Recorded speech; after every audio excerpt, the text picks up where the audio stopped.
நடிகர் பிரேம்குமாரோட பையனுக்கு கல்யாணம். சிவகார்த்திகேயன்ல இருந்து மாதம்பட்டி ரங்கராஜ் வரைக்கும் வந்து வாழ்த்து சொல்லிருக்காங்க. சின்ன திரையில நிம்மதி நிம்மதி உங்கள் சாய்ஸ் அண்ணாமலை அப்படின்னு கலக்கிக்கிட்டு இருந்த பிரேம்குமார் தமிழ் சினிமாவில நாட்டுப்புற பாட்டு படத்தின் மூலமா 1996வது வருஷம் அறிமுகமானாரு. வீராப்பு, மச்சக்காரன், உன்னை போல் ஒருவன், விக்ரம் வேதா, சர்க்கார், மாஸ்டர், கங்குவா, அப்புறம் ரெட்ரோ அப்படின்னு பல படங்கள்ல நடிச்சு பிரபலமானவர் தான் பிரேம்குமார்.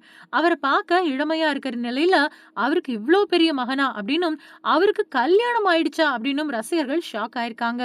ஏகப்பட்ட சினிமா பிரபலங்களோட நல்ல நட்பு சம்பாரிச்சு வச்சிருக்கக்கூடிய பிரேம்குமாரோட பையன் கல்யாணத்துல நடிகர்கள் சிவகார்த்திகேயன், சூரி, கார்த்தி, விஜய் சேதுபதி, அப்புறம் மாதம்பட்டி ரங்கராஜ் மாதிரியான பல பேர் கலந்துக்கிட்டாங்க.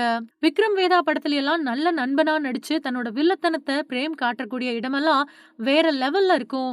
ஒவ்வொரு படத்துலயும் தன்னோட முத்திரையான நடிப்பை வெளிக்காட்டி வரக்கூடிய பிரேம் கடைசியா கலையரசன் நடிப்புல வெளியான ட்ரெண்டிங் படத்தையும் நடிச்சிருந்தாரு. அவரோட மகன் கௌசிக் சுந்தரம் அப்புறம் பூஜிதா கல்யாணராமனோட கல்யாணம் கோலாகலமா நடந்துச்சு. அதோட புகைப்படங்களை தன்னோட இன்ஸ்டாகிராம் பக்கத்துல நடிகர் பிரேம்குமார் வெளியிட்டிருக்காரு.